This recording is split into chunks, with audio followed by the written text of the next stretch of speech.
All right, so today we're going to be diving into some pretty potent life advice Yeah. from Dr. Joe Dispenza and his message, Let No One Worry You, from his YouTube video. And basically it encourages like a life that's more driven by your own compass, not the doubts and expectations of other people. Yeah. Have you ever had that feeling when you're like super stoked about a new idea, but then someone kind of throws shade on it before you can even get started? Oh, all the time. Yeah, that's what Dispenza's tackling here. He is, yeah, head on. Dispenza is known for kind of weaving together all these insights from neuroscience and epigenetics, even quantum physics, exploring how we can reshape our realities through thoughts and beliefs. So how does this let no one worry you idea work in practice? Right. Because he paints this picture of bright, capable people who kind of dim their own light because someone else couldn't see their potential. Yeah. It's like trading in a whole symphony orchestra for a solo kazoo, just because someone told you brass instruments were too loud. Exactly. And the thing is, other people's limitations don't have to become your own. Dispenza even has this great quote. If you're waiting for someone to give you permission to live your dream, you'll be waiting a lifetime. Wow. So he's really challenging us to shift our focus from seeking that validation from others and really cultivating a deep, unwavering self-trust. So it's not about becoming like a lone wolf and ignoring all feedback. Right. Right. Exactly. There's got to be some kind of balance between honoring your own path, but also being open to constructive criticism and feedback. Absolutely. It's more about building a filter, I think. Mhm. Dispenza talks about that. Mhm. He suggests we ask ourselves, is this feedback truly serving my highest good?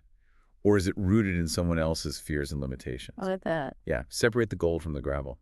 Makes a lot of sense. I'm also really fascinated by his point about how we've been conditioned to just accept society's definition of success, even if it doesn't resonate with our soul's true purpose. Like, we're handed this prepackaged success kit that might not even contain the tools that we need to build our own dreams. Yeah. It's like he uses the analogy of a seed. You wouldn't judge a sunflower seed for not producing roses, right? Right. Each of us has this unique potential waiting to unfold. And Dispenza encourages us to kind of define success on our own terms, asking, what brings me joy? What impact do I want to make? It's like uncovering your own definition of blooming, rather than trying to fit into somebody else's botanical garden. But this leads to what might be the most challenging part of his message. This idea that pursuing your own authentic path might mean disappointing others, which can feel scary. Oh, yeah. Especially if you're someone who really values harmony and connection. Absolutely. Dispenza acknowledges that difficulty, but reminds us that true freedom often requires some discomfort. So he suggests viewing those moments of potential disappointment as opportunities to strengthen your resolve Okay. and practice healthy boundaries. Like, you're not responsible for managing other people's emotions. You're responsible for honoring your own truth. Yeah. So it's about understanding that sometimes choosing yourself might ruffle some feathers, but it's ultimately a necessary part of growth and evolution. Yeah. It's like saying, I respect you, but I respect my own dreams too much to let them just fade away. Yeah. Mhm. He even goes a step further. Right. Saying no to what doesn't align with your purpose creates space for something truly magical to emerge. Powerful line here, he says. Every time you say no to something that diminishes you, you're saying yes to something that empowers you. I love that. So this isn't about some overnight transformation. It's about building that muscle, that inner compass, one decision at a time. Exactly. It's a practice, not a destination. Some days it'll feel effortless, and other days you might find yourself kind of questioning everything. The key is to keep returning to your center, to that deep knowing of who you are and what you're here to offer. So you're not expecting perfection. You're expecting a willingness to keep showing up even when it's messy, Yeah. even when it's uncomfortable. Exactly. Cultivating that unwavering faith in your journey, trusting that even when things feel shaky, you have the resources to navigate the challenge. Like that saying, you don't have to see the whole staircase, just take the first step. Yeah. What's interesting here is Dispenza connects this idea of let no one worry you to becoming someone new. He suggests you can't achieve something truly extraordinary without evolving into a version of yourself who's capable of handling that level of success and fulfillment and even disappointment along the way. So it's not about just ticking goals off a list. It's about becoming the kind of person who embodies those goals. Exactly. He says, visualize yourself as that future self. Ask, who do I need to become to achieve this dream? Okay, so we've talked about the importance of self-trust, defining our own success, and even preparing for some bumps along the road. But what about the actual doing part? How do we start translating these ideas into real-world action? Well, Dispenza says action is that bridge, Yeah. between your current reality and the life you're envisioning. He even has this little formula: elevated emotion plus elevated energy plus inspired action. An elevated life. So we're not just talking about going through the motions here. We're Right. talking about infusing your actions with purpose and passion. Exactly. Connect with the deeper why behind your goals. This isn't just about, getting that promotion or buying a bigger house. It's understanding the impact you want to make, the legacy you want to leave, the person you want to become in the process. Like the difference between wanting to climb a mountain versus wanting to climb that mountain because you know the view at the top will Yeah. inspire you to create something beautiful Yeah. or help other people find their way. Yeah. It's that why that keeps you going when the climb gets tough, when that Mm. doubt creeps in and those external voices start whispering, maybe you should just turn back. So how do we tap into that why when we're feeling lost or unmotivated? Dispenza recommends you create a vivid mental picture of your outcome. Like, don't just think about it. Feel it, sense it, experience it as if it's already happening. He calls it stepping into the movie of your life, rather than just watching it from the sidelines. So instead of just vaguely wishing for, like a more fulfilling career, you might imagine yourself confidently leading a team, sharing your ideas with passion, and feeling that deep sense of purpose in your work. Exactly. Yeah. And here's where things get really interesting. Dispenza suggests that by consistently embodying that future self, in your mind and actions, you're starting to change your brain and even your biology Hmm. to align with that reality. Hold on. So we're talking more than just positive thinking here. Oh, yeah. Right? We're talking We're going to really. get into epigenetics, Hmm. which explores how our thoughts and beliefs and experiences can actually switch certain genes on or off, influencing our health, behavior, and potential. So if we're constantly replaying the I'm not good enough or the I'll never achieve that movie, in our minds, we're actually reinforcing those limitations at a biological level. Yeah. But on the other hand, if we're choosing to act as if we're already living the dream, even in small ways, we're sending signals to our body and brain that this new reality is totally possible. It's like planting those seeds of change at a cellular level. Like upgrading your mental software to support the reality you want to create. Totally. And he doesn't shy away from the fact that this takes effort. Change doesn't happen overnight. It requires dedication, consistency, willingness to embrace discomfort. He even compares it to like working out a muscle. You don't see results instantly, but over time you start to feel stronger and more capable. So we're building that inner compass muscle, that self-trust that lets us navigate the challenges and stay true to the path even when things get tough. Yeah. And the challenges are actually opportunities for growth. He wants us to view those setbacks not as failures, but as feedback, as signposts directing us toward a more aligned path. Like they say, sometimes you win, sometimes you learn. Exactly. And Dispenza adds a little twist to that. He says sometimes those losses or setbacks are actually the universe redirecting you towards something even greater than you initially imagined. So instead of getting discouraged, we can ask ourselves, what is this experience teaching me? How can I use this to become more resilient, more resourceful, and aligned with my true purpose? And that's where faith comes in, right? This journey requires a deep, unwavering faith, not in some external force, but in yourself, in your inner wisdom, and your ability to navigate the unknown. It's like trusting you have the map within you, even if you haven't figured out all the landmarks yet. He even suggests writing down your goals as if they've already happened, to solidify that belief and send a message to the universe. So instead of writing, I hope to find a fulfilling career, you might write, I am so grateful to be working in a career that brings me joy, purpose, and allows me to make a positive impact. Yes.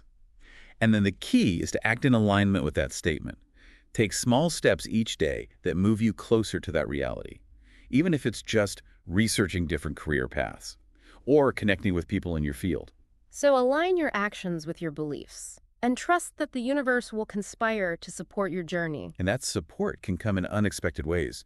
It might be a chance encounter, a sudden burst of inspiration, even an obstacle that forces you to rethink your approach. Like that saying, when one door closes, another one opens. But sometimes we're so focused on the closed door that we don't even see the new opportunities right in front of us. Totally. Stay open to those possibilities. Trust that even in uncertainty, we're being guided towards our highest good. I love his emphasis on the ripple effect of living authentically. When we have the courage to let no one worry you and pursue our dreams, we're not just inspiring ourselves, we're inspiring those around us to do the same. It's like that quote, our deepest fear is not that we are inadequate. Our deepest fear is that we are powerful beyond measure. It is our light, not our darkness, that most frightens us. So by embracing our own light, we're giving other people permission to shine theirs. Think about it. Haven't you been inspired by someone who had the courage to be themselves, to pursue their passions, even when it wasn't easy or popular? Maybe they ignited a spark in you, reminded you of your own dreams and potential. Absolutely. It's like we're all interconnected, and our choices, our actions, our energy, it all ripples outward, impacting the world in ways we may never fully comprehend. Dispenza suggests that by living authentically, we're contributing to a collective shift in consciousness, a movement towards a world where people feel empowered to embrace their true selves and create lives filled with purpose and joy. So it's not just about personal fulfillment. It's about contributing to a more conscious, compassionate, and empowered world. He says, what kind of world do I want to create? How can I use my unique gifts and passions to make a positive impact? And he reminds us that even small acts of courage and kindness and authenticity can have a profound ripple effect. We are beacons of light, shining our unique radiance into the world, inspiring others to do the same. So it's not just about us, it's about contributing to something much greater. And here's where things get really exciting.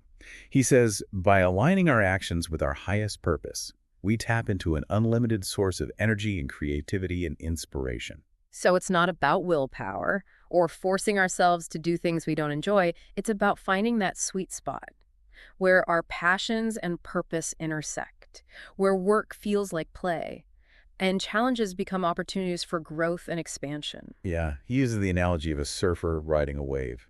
When you're aligned with the flow of the wave, it effortlessly carries you forward. But when you're fighting against the current, it's exhausting. And ultimately, you wipe out. So finding that flow state in our lives, that effortless alignment, where we're fully present and energized and inspired by the journey itself. And that flow state is not something we achieve. It's something we cultivate through practice, self-awareness, and a willingness to surrender to the present moment. So instead of trying to control every aspect of our lives, we can learn to trust the process, embrace the unexpected, and find joy in the journey even when it's messy and unpredictable.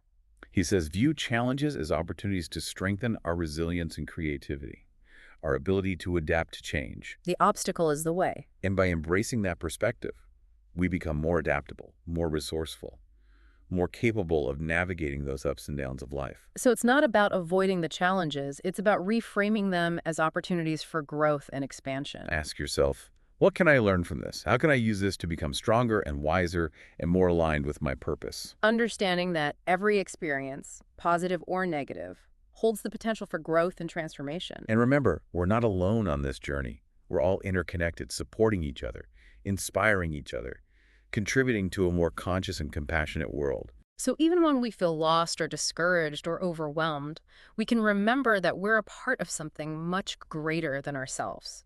We are a part of a collective movement towards a more fulfilling and meaningful existence. He says, reach out to others, share your struggles and triumphs, and remind each other of our inherent worthiness and potential.